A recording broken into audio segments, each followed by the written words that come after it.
Hi there folks, welcome back to Koi Peng Lifestyle. So, what have we got on today?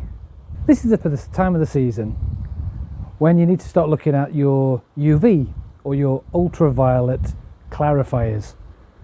Now, not every pond has these, but I see a lot of people on the internet saying, I've got really bad algae, my water's going green, how can I get rid of it? A lot of the time, to get rid of your algae, which is only the single cell algae, the UV clarifiers don't deal with blanket weed or floating weed because they don't go through there anyway. They only deal with your single cell algae that gets pumped through your ultraviolet clarifiers. Now, the ideal place to put these UV or the ultraviolet clarifiers is directly after your filter system for a few reasons actually. One is it deals with your water after you've taken all your muck out, so you don't really want all the fish waste and everything going through your UV unit because it might just clog it up and you have like a long sapphire glass tube in the majority of them that you don't want to get messed up either. You don't want any stuff going through it that could break the glass as well. So if you've got a pond with sort of bricks or bits and pieces on the bottom, you don't want that sort of rattling through your UV as well. And also you want to make sure that you're not killing any good bacteria as well, because these UV clarifiers are really good at killing bacteria off, but they kill the bad bacteria off and they also kill the good bacteria. So you want it after your filters because you don't want good bacteria flushing through your bottom drain or however you pump or however you get it out of your pond and into your filters. You don't want good bacteria going through there, through your UV and killing your good bacteria. So again, having it after your filters means that any good bacteria rests in your filters and then it's just water going out the other end and algae. Now, what does it do to the algae then? So what it does is it gives the algae what they call a bloom, or an algae, single cell algae. It gives it a very high dosage of ultraviolet light, which damages its DNA and kills the algae. Now, the UV clarifiers, they're not filters, they won't get rid of it, and your algae then is still suspended in midair, but it's not live anymore. It'll die and it then floats to the bottom and it makes it flocculent. So it clings together, bumps to the bottom of your pond, and then you can then suck it up through your bottom drain or your pond filter or however you get the water from your pond to your filter system, and then it can collect in your filter system and then you can chuck it in the bin. So that's how they work. So in today's video, we're going to change my ultraviolet light bulb. I have a 55 watt UV bulb in my system, and the thing with the UV bulbs is they're very seasonal. So as soon as you flick them on, you basically leave them running 24 hours a day, 7 days a week, and they will continually be killing off the algae to keep your ponds nice and clear and crystal as we like them. So because that's the case, is you need to change them once a year. So every spring it's an idea to get down to your local supplier, buy yourself a new bulb and fit it into your system, and then you're all rocking and rolling with the full ultraviolet. Because when the bulbs are brand new, they're giving you 100% ultraviolet. As time goes by, that ultravioletness goes down. Ultravioletness? Whatever they call it. But that diminishes.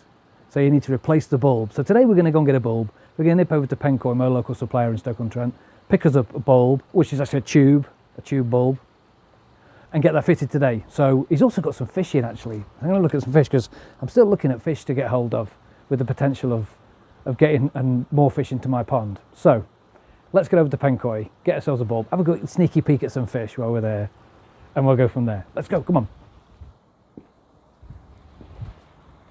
Come on.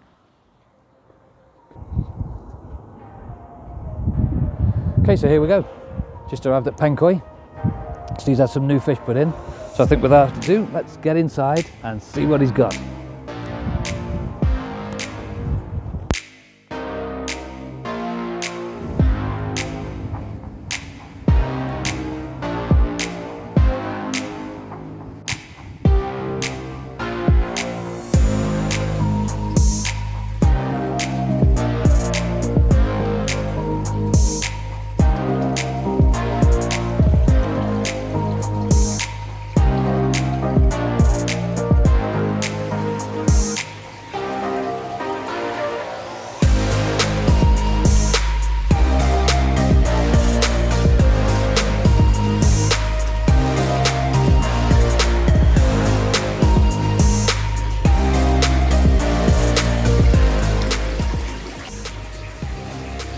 So what we got here then, Steve, so this one you've just put in is a Dutch Kwaku.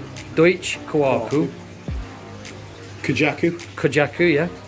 Lemon Ogans. Lemon Ogans. Yeah. Or Yamabuki Ogan. Wow, they're gorgeous.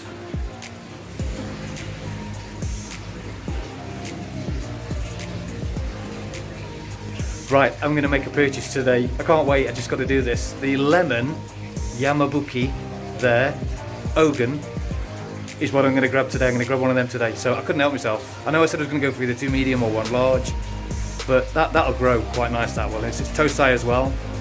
So it's a year old and it'll go lovely in my pond because I've got no lemon at all. So I'm going to grab one of them today. I couldn't help myself. But again, I've still got the medium one to get yet, and I will definitely get in a medium one. So we'll be on the hunt for the medium one next. So what else did we get from Peng Koi?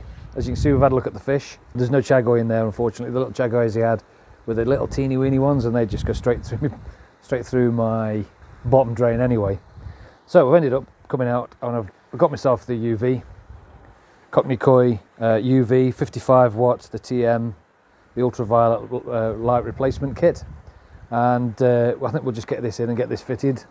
So we've got a brand new bulb. The only time I turn mine off is if I'm applying something to the pond and it says on the label turn it off, because it could affect whatever product you're putting in, be it for parasites or for whatever. Things like PP, you're doing a PP treatment, potassium permanganate, I think you turn it off. I think some of the flukes you'd have to turn it off for as well. And also, when you're adding beneficial bacteria, which I've got some, but I've not added it yet because I'm keeping an eye on my pond. I'm hoping my pond's going to deal with itself rather than add stuff. I'd rather not add stuff unless it's really needed.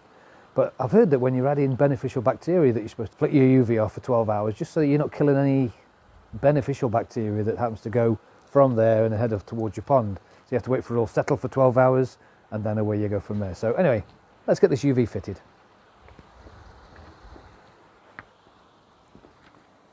Okay, so there's my UV. Situated at the end of my filters. So the water goes out of there, comes through the filter bay, last exits through there, down, through the pump, and then up and through the UV and off back to the pond.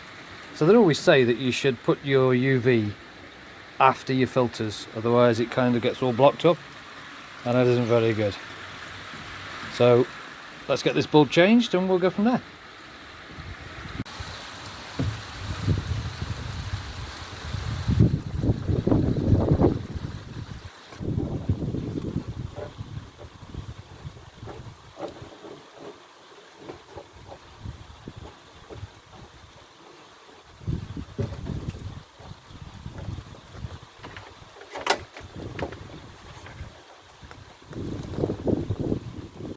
Right, so got the UV off. I use the Pro Clear UV 55 Advantage. I've used this for a number of years. Had no problems whatsoever with it. The original one that I had on the original pond, it was out in the elements. I wasn't able to lock it away anywhere, so it was out in the elements, and I had that for maybe 5 or 10 years, and it just went one day. So got this one off eBay, and this was, I think it was about £50, £40–50. So they're not bad getting them second hand. But what I thought I'd do is I thought I'd take it off for you instead of just chucking the bulb in while it was still situated. I thought, sorry, I'll take it off for you. Let you see how I do changing my bulb. Okay, so first of all, we're going to get the old one off. So you've got the end caps. These basically are your outer seals. So as that comes off, usually the inner comes off as well, your inner plug.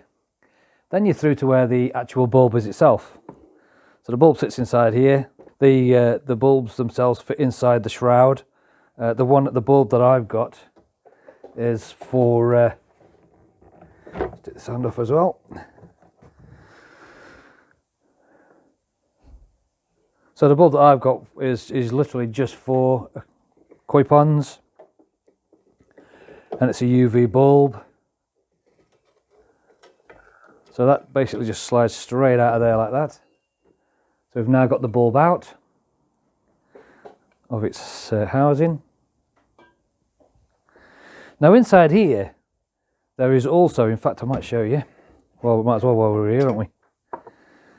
It's a good idea sometimes to take these quartz tubes out just to make sure that they're not full of rubbish. If you're, and like I said before, you should really run these UVs after your filter system so that you don't get all the rubbish in. But it's always an idea just to have a quick look, because obviously that won't be helping. If you've got the bulb in there but all that's full of muck, then that's going to be no good. So slip the seal back on again on the end. It goes on the end there and screws up nice and tight. Well, not over tight, just enough to create the seal. Same with the other end. And this is basically what this is, the whole kit and caboodle. You have different ends. So for example, if I wasn't feeding up through it, you can unscrew that off, put that onto there, screw that on the bottom. So these are really just to give you other ways of feeding the water in. I've decided to go up and then out the other end. So for example, on the other end, it's different. So we've got the end there. Well, you can see right down the quartz pipe there, actually. There you go, you can see down the quartz pipe, which is interesting. So yeah, I'm going in there instead of at the bottom. So that's what these are for. You can basically take that off, put it on the other end. So we've got the old bulb out. Try to dry my hands off a little bit. Now try not to touch these bulbs, because it's never good, I suppose, to be touching the surface of a bulb. And here we are with the 55 watt UV.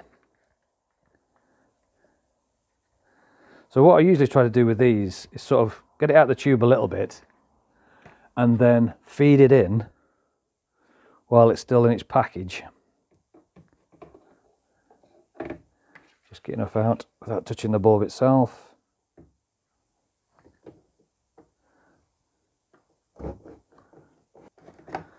And then start feeding it in.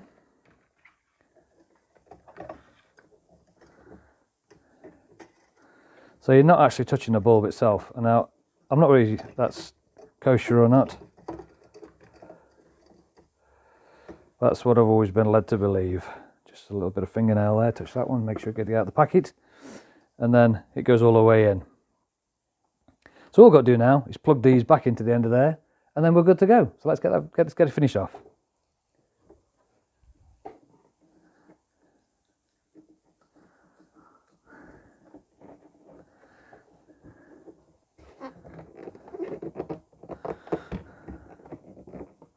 I always just give these little rubber O-rings a quick check as well. You've got two here, an outer and inner seal, but I use this unit undercover, so it's very rare it gets rained on. Well, it won't get rained on because it is actually undercover. But I always just double check just to make sure those seals are in good condition. But my priority is not to get that sealed, to be honest. If it was outside in the open, I'd be making sure that doubly sure, maybe putting a little bit of Vaseline on them, because it helps them to go on and off, and it also stops them corroding as well. So yeah, so basically JD, we've just got to get it refitted again.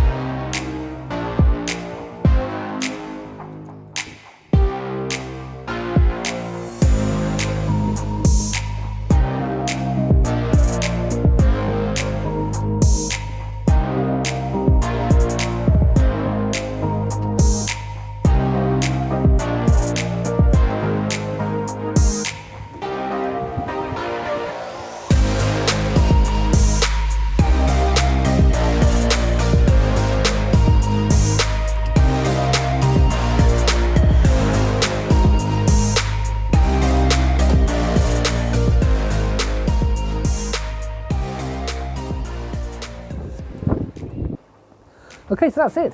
It's quite a simple job. It's just like a, I mean, if you left the unit in situ and changed the bulb, it'd probably be like a 15-minute job. I had to do some little adjustments there. I wanted to put it back on because some of the couplings needed tightening up, but I always try not to over tighten them as well, because I made that mistake down with just off the other end of the pump there and wrecked one of the boots that goes on from the pump to the UV itself. So again, this is just me doing things, is when I turn the UV back on, I sort of flick it on, flick the pump on, let the water run through, and then you'll kind of hear bubbles. So I'll just maybe flick the pump off, count to 3, flick it back on again, and it sort of surges the bubbles through, and then I've just seen them disappear out into the pond. So there you go, UV changed. Okay folks, thanks very much for taking the time to watch this video. If you've not subscribed yet, please click the button down in that corner. It's completely free, won't cost you a penny. If you've liked the video, please like, share to all your friends. Thanks very much for watching. This was Koi Pond Lifestyle.